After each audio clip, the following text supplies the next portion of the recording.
Hello साथियों, कैसे हो आप सभी। मैं हरवेंद्र एक बार फिर से आप सभी साथियों का अपने परिवार हर क्लासेस 24 में आपका स्वागत करता हूं। आज बात करेंगे आपके यूपीएसआई के प्रीवियस ईयर के जो संविधान के प्रश्न हैं उनसे संबंधित जो आपके और भी जैसे प्रश्न बन सकते हैं वो सभी इस वीडियो में बात करेंगे।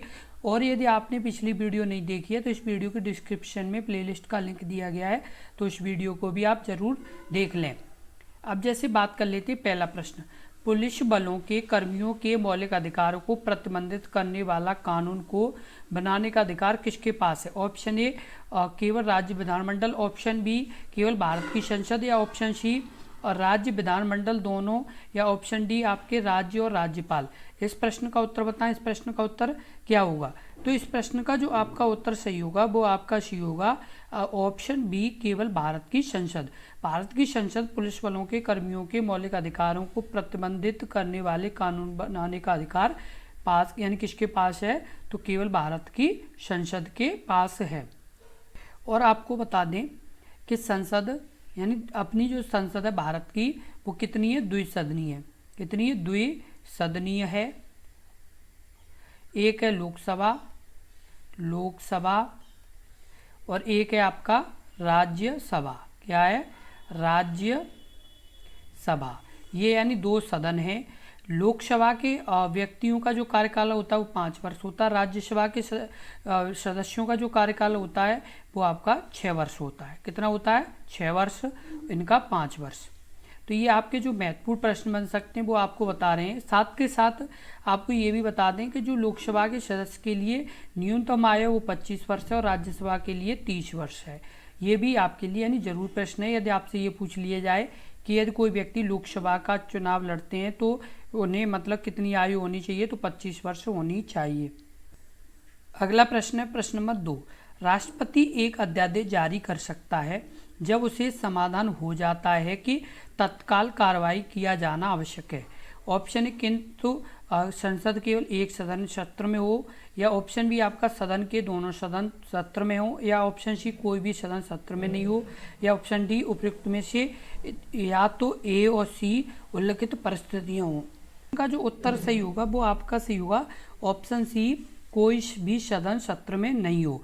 राष्ट्रपति एक अध्यादेश जारी कर सकता है जब उसे समाधान हो जाता है कि तत्काल कार्रवाई किया जाना आवश्यक है। तो ये कब किया जाता है? तो यानी ऑप्शन सी, कोई भी सदन सत्र में नहीं हो। और आपको बता दें कि अध्यादेश है वो भारतीय संविधान के किस अनुच्छेद के तहत किया जाता है? तो ये आपके यानी जैसे 123 जिसके 123 के द्वारा अध्यादेश जारी किया जाता है। कौन जारी करते हैं? तो राष्ट्रपति। अध्यादेश जारी कौन करते हैं? तो राष्ट्रपति। और ये आपको बता दें कि ये कब किया जाता है? यदि कोई कानून बनाना जरूरी होता है। क्या? यदि कोई कानून बनाना जरूरी होता है तो 123 अनुच्छेद का प्रयोग करके अध्यादेश जारी किया जाता है। और यदि संसद के दोनों सदन का अधिवेशन नहीं चल रहा हो, का अधिवेशन नहीं चल रहा हो तो क्या किया जाता है? अनुच्छेद 123 का प्रयोग करके राष्ट्रपति अध्यादेश जारी करते हैं। प्रश्न है प्रश्न नंबर 3। अध्यादेश संसद की पुनः सभा से सप्ताह की समाप्ति पर निरस्त हो जाता है। Option A 6, option B 8, option C 4, या ऑप्शन डी आपका 3। ये इम्पोर्टेंट प्रश्न है। किस तरह का? ये इम्पोर्टेंट प्रश्न है। इस तरह का प्रश्न आने की ज़्यादा संभावना रहती है। तो इस प्रश्न का क्या उत्तर होगा? तो आपका इस प्रश्न का जो उत्तर सही होगा वो आपका सही होगा ऑप्शन ए 6। अध्यादेश संसद की पुनः सभा से 6 सप्ताह की समाप्ति पर क्या हो जाता है? निरस्त हो जाता है। क्या हो जाता है?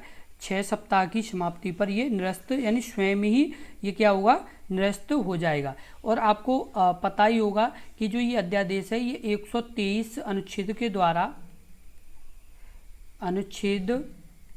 के द्वारा राष्ट्रपति जारी करते हैं। कौन? राष्ट्रपति जारी करते हैं जब दोनों सदनों की बैठक नहीं चल रही हो तब। प्रश्न नंबर 4, भारत सरकार के राजस्व और व्यय के लेखा परीक्षा के लिए भारत की संसद द्वारा गठित संसद के चयनित सदस्यों की एक समिति है। ऑप्शन ए वित्त आयोग, ऑप्शन बी सार्वजनिक उपक्रम पर समिति, ऑप्शन सी भारतीय नियंत्रक एवं महालेखा परीक्षक CAG, ऑप्शन डी लोक लेखा समिति PAC। इस प्रश्न का उत्तर बताएं। इस प्रश्न का उत्तर क्या होगा? लोक लेखा समिति।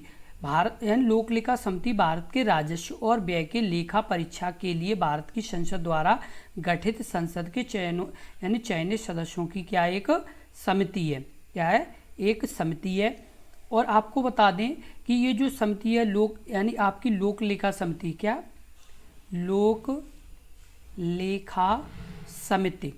जो ये लोक लेखा समिति है इसमें लोकसभा के 15, इसमें लोकसभा के कितने? लोकसभा के 15 और राज्यसभा के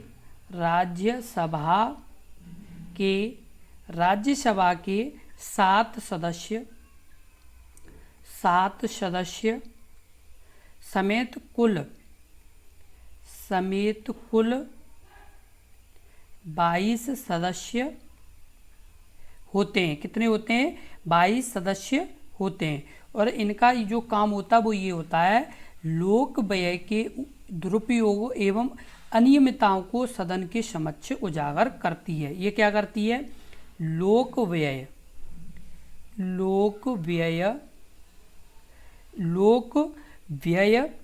के दुरुपयोग एवं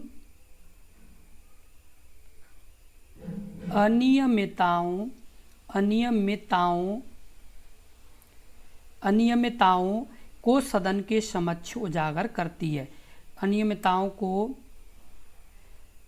सदन के समक्ष उजागर करती है। आपको इसमें पता चला होगा, पहले तो ये कि लोक लेखा समिति में कितने सदस्य होते हैं, तो 22, 15 लोकसभा से, 7 राज्यसभा से। उसके अलावा इसका काम क्या होता है, तो लोक व्यय के दुरुपयोग एवं अनियमितताओं को सदन के समक्ष क्या करती है? उजागर करती है। प्रश्न नंबर 5, निम्नलिखित समितियों में से किसके निर्वाचित सदस्य केवल लोकसभा से होते हैं? ऑप्शन ए लोक उपक्रम समिति, ऑप्शन बी प्राक्कलन समिति, ऑप्शन सी सरकारी स्वशासन समिति, या ऑप्शन डी लोक लेखा समिति। इस प्रश्न का उत्तर बताएं। इस प्रश्न का उत्तर क्या होगा? जो उत्तर सही होगा वो आपका सही होगा ऑप्शन बी प्राक्कलन समिति। निम्नलिखित समितियों में से किसके निर्वाचित सदस्य केवल लोकसभा के होते हैं? तो प्राक्कलन समिति के होते हैं। किसके होते हैं? प्राक्कलन समिति के होते हैं। और इनकी जो सदस्य संख्या होती है वो होती है आपकी सदस्य संख्या, वो आपकी होती है 30। सदस्य संख्या कितनी होती है? 30 होती है। और इसके सदस्य केवल लोकसभा द्वारा निर्वाचित होते हैं। किसके द्वारा निर्वाचित होते हैं? इसके सदस्य केवल लोकसभा द्वारा निर्वाचित होते हैं। किसके द्वारा निर्वाचित होते हैं? लोकसभा के द्वारा निर्वाचित होते हैं। और इसका कार्यकाल 1 वर्ष का होता है। इसका कार्यकाल 1 वर्ष का होता है। कितने वर्ष का? 1 वर्ष का होता है। और ये जो प्राक्कलन समिति है इसका काम है प्राक्कलनों में निहित नीति के अनुरूप क्या? नीति के अनुरूप, क्या नीति के अनुरूप, क्या मितव्ययित, क्या मितव्ययित बरती जा सकती है, बरती जा सकती है, तथा संगठन कार्यकुशलता और प्रशासन में क्या सुधार किए जा सकते हैं। इसका क्या काम है, जो जैसे संगठन और कार्यकुशलता और प्रशासन में क्या क्या सुधार किए जा सकते हैं, इसके लिए ये प्राक्कलन समिति बनाई जाती है। इसमें कुल कितने सदस्य हैं, वो जैसे होते हैं तो 30 सदस्य होते हैं। वो किसके होते हैं, लोकसभा के होते हैं। उसके अलावा इसमें इसका जो कार्यकाल होता है वो 1 वर्ष का होता है, और इसका काम है जो नीति के अनुरूप मितव्यय और बरती जा सकती है। उसके अलावा जैसे संगठन और कार्यकुशलता में सुधार क्या क्या किए जा सकते हैं, वो ये सभी प्राक्कलन समिति का काम है। अगला प्रश्न है आपका प्रश्न नंबर 6। वर्तमान में भारत में कैबिनेट समितियां कार्यरत हैं। Option A 10, option B 8, option C 6, option D 12। इस प्रश्न का उत्तर बताएं। इस प्रश्न का उत्तर क्या होगा, 8। वर्तमान में भारत में कितनी कैबिनेट समितियां कार्यरत हैं, तो 8 हैं। कितनी है, 8 हैं। आपको बता दें कौन कौन सी हैं। तो पहली आपकी है मंत्रिमंडल की नियुक्ति समिति, मंत्रिमंडल की नियुक्त समिति। ये आपका मोस्ट इम्पोर्टेंट प्रश्न है। किस तरह का, मोस्ट इम्पोर्टेंट प्रश्न है। इस तरह का प्रश्न एक न एक आपका जरूर पूछा जाएगा आपके यूपीएसआई एग्जाम में। दूसरी आपकी है, वो आपकी है आवास पर कैबिनेट समिति, आवास पर कैबिनेट समिति। तीसरी आपकी है, वो आपकी है आर्थिक मामलों की, आर्थिक मामलों की। चौथी है, वो आपकी है संसदीय मामलों की, क्या, संसदीय मामलों की। और जो आपकी पांचवी है, वो आपकी पांचवी है राजनीतिक मामलों की, राजनीतिक मामलों की। छठवीं आपकी है, वो आपकी समिति है केंद्रीय मंत्रिमंडल की सुरक्षा संबंधी, केंद्रीय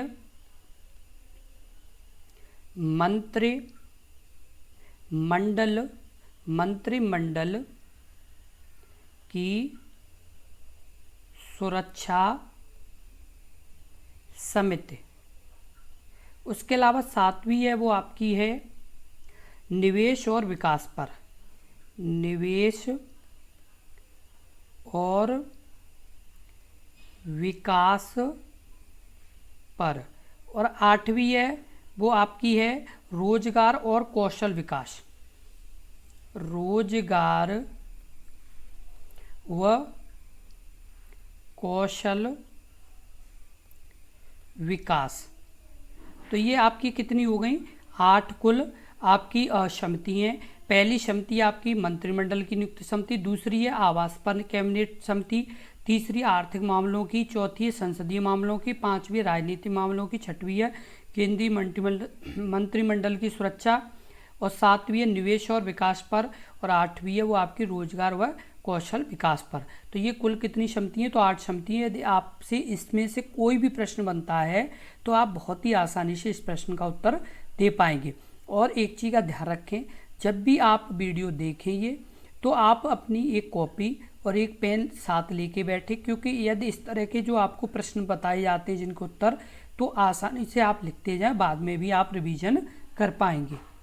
प्रश्न नंबर 7, निम्न में से कौन सा कटौती प्रस्ताव का एक प्रकार नहीं है जिसे संसद में प्रस्तावित किया जा सकता है। ऑप्शन ए नीति कटौती प्रस्ताव, ऑप्शन बी अर्थव्यवस्था की कटौती प्रस्ताव, ऑप्शन सी आपका टोकन कटौती प्रस्ताव, और आपका ऑप्शन डी सटीक कटौती प्रस्ताव। जो उत्तर होगा वो आपका सही का ऑप्शन डी सटीक कटौती प्रस्ताव। निम्नलिखित में से कौन सा कटौती प्रस्ताव का एक प्रकार नहीं है जिसे संसद में प्रस्तावित किया जा सकता है, तो सटीक कटौती प्रस्ताव नहीं है। और आपको बता दें कि ये जो कटौती प्रस्ताव है, क्या ये जो कटौती प्रस्ताव है, ये जो कटौती प्रस्ताव है ये क्या है, तो कटौती प्रस्ताव संसद की कार्यवाही में विपक्ष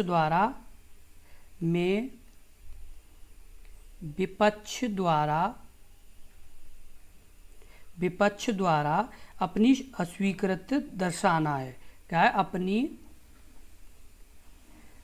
अस्वीकृति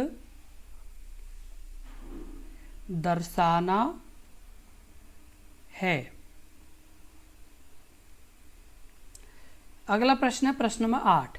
सामान्यतया लोकसभा की बैठक में दौरान प्रश्न पूछे जाते हैं, इस अवधि को प्रश्नकाल कहा जाता है। ऑप्शन ए यानी दूसरे घंटे, ऑप्शन बी भोजनावकाश से पहले 1 घंटे, ऑप्शन सी पहले घंटे, या ऑप्शन डी अंतिम घंटे। इस प्रश्न का उत्तर बताएं। इस प्रश्न का उत्तर क्या होगा, ऑप्शन आपका सी पहले घंटे। सामान्यतः लोकसभा की बैठक में के दौरान प्रश्न पूछे जाते हैं, इस अवधि के प्रश्नकाल को क्या कहा जाता है, पहले घंटा का, यानी पहले घंटे को प्रश्नकाल कहा जाता है। और आपको बता दें कि दोनों सदनों में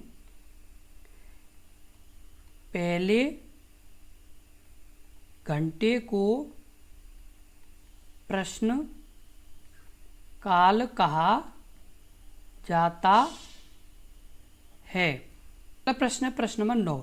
प्रश्नकाल के दौरान पूछा जाने वाला एक प्रकार का प्रश्न, सदन में इसका मौखिक उत्तर नहीं मांगा जाता, इस पर तत्पश्चात कोई भी अनुपूरक प्रश्न नहीं पूछे जा सकते।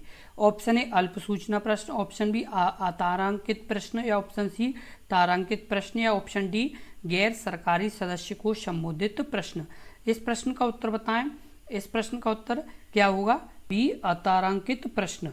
किस तरह का प्रश्न, तो अतारांकित प्रश्न यानी अतारांकित प्रश्न काल के दौरान पूछे जाने वाला एक प्रकार का ये प्रश्न है, सदन में इसका मौखिक उत्तर नहीं मांगा जाता, इस पर तत्पश्चात कोई भी अनुपूरक प्रश्न नहीं पूछे जा सकते। तो बता दें, जो अतारांकित प्रश्न होता है उसका लिखित उत्तर दिया जाता है। किस तरह से दिया जाता है, लिखित उत्तर दिया जाता है। किस तरह से, लिखित उत्तर दिया जाता है और कोई भी पूरक प्रश्न नहीं पूछा जा सकता है। और जो तारांकित प्रश्न होते हैं, किस तरह के, तारांकित प्रश्न के उत्तर मौखिक दिए जाते हैं। किस तरह से, मौखिक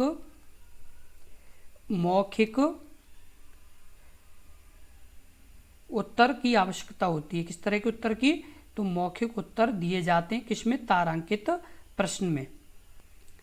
अगला प्रश्न है प्रश्न नंबर 10। एक ऐसा सवाल जो प्रश्नकाल में पूछा जाता है जब सदस्य को सदन में मौखिक उत्तर की आवश्यकता होती है और इसी के परिणाम स्वरूप जिस प्रकार पूरक प्रश्न पूछे जा सकते हैं। ऑप्शन गैर सरकारी सदस्य को संबोधित प्रश्न, ऑप्शन बी तारांकित प्रश्न, ऑप्शन सी अल्प सूचना प्रश्न, या ऑप्शन डी अतारांकित प्रश्न। इस प्रश्न का उत्तर क्या होगा, तो इस प्रश्न का जो उत्तर सही होगा वो आपका सही होगा, ऑप्शन बी तारांकित प्रश्न। तारांकित प्रश्न एक ऐसा सवाल है जो प्रश्नकाल में पूछा जाता है जब सदस्य को सदन में मौखिक उत्तर की आवश्यकता होती है और इसके परिणामस्वरूप जिस पर पूरक प्रश्न पूछे जा सकते हैं। तो इस प्रश्न का उत्तर क्या होगा, ऑप्शन बी सही होगा। क्या होगा, ऑप्शन बी आपका सही होगा।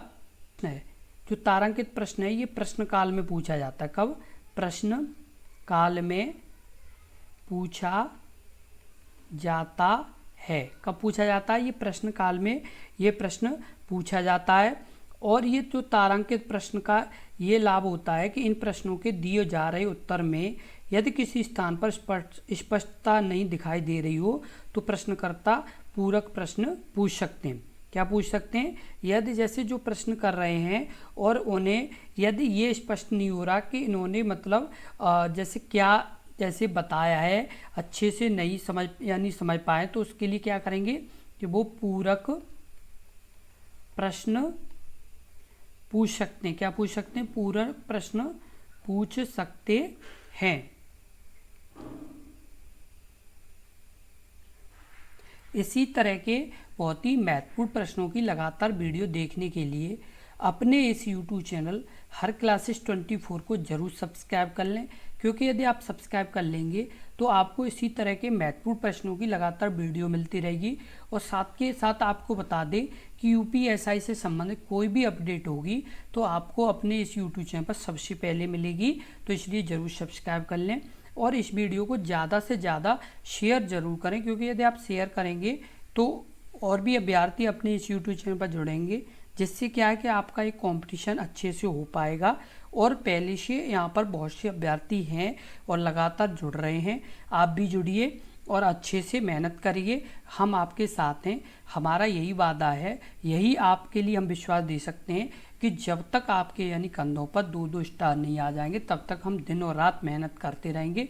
बस आप इस वादा को तोड़े नहीं, बस आप मेहनत करते रहें और ये जो सही और सटीक जानकारी है इसे अच्छे से पढ़ते रहें, क्योंकि यदि आप अच्छे से पढ़ेंगे तभी एक अच्छा रिजल्ट आ पाएगा, अन्यथा बहुत ही मुश्किल है, क्योंकि इस बार कंपटीशन बहुत ज़्यादा है।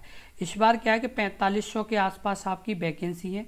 फॉर्म आपके पड़े हैं करीब 16 लाख प्लस फॉर्म पड़े हुए हैं, जो आपके यानी बहुत ही ज़्यादा, जबकि 2021 में जो वैकेंसी आई थी उसमें केवल 12 लाख फॉर्म पड़े थे और जबकि वो वैकेंसी 9500 प्लस वैकेंसी थी। कितनी? 9500 प्लस वैकेंसी थी। इस बार केवल 4500 वैकेंसी है और 16 लाख प्लस फॉर्म है, और उस बार केवल 12 लाख ही पड़े थे। इस बार जो 3 वर्ष की ये आयु में छूट दी गई है, इसके कारण ये ज़्यादा फॉर्म पड़ गए। इसलिए आप तैयारी अच्छे से करें, ज़्यादा से ज़्यादा मेहनत करें। और यदि आपको कोई भी प्रश्न अच्छे से समझ में ना आया हो या किसी में डाउट हो तो आप कमेंट बॉक्स में कमेंट करें, हम आपको जानकारी देंगे। और साथ के साथ आपको बता दें कि अपने इस YouTube चैनल पर सब्जेक्ट वाइज भी पढ़ाया जा रहा है और PYQ भी लगवाए जा रहे हैं और MCQ भी, सब यानी जितना भी हमसे हो सकता है वो लगातार हम करते रहेंगे। बस आप जुड़े रहिए और मेहनत करते रहिए। आप यदि दिन और रात मेहनत करेंगे तभी एक अच्छा रिजल्ट बनेगा। और इस वीडियो को ज़रूर शेयर करें, और यदि आपको वीडियो समझ में आया हो और अच्छे से आपके यानी सभी प्रश्न अच्छे से समझ में आए हों तो लाइक ज़रूर कर दें। धन्यवाद।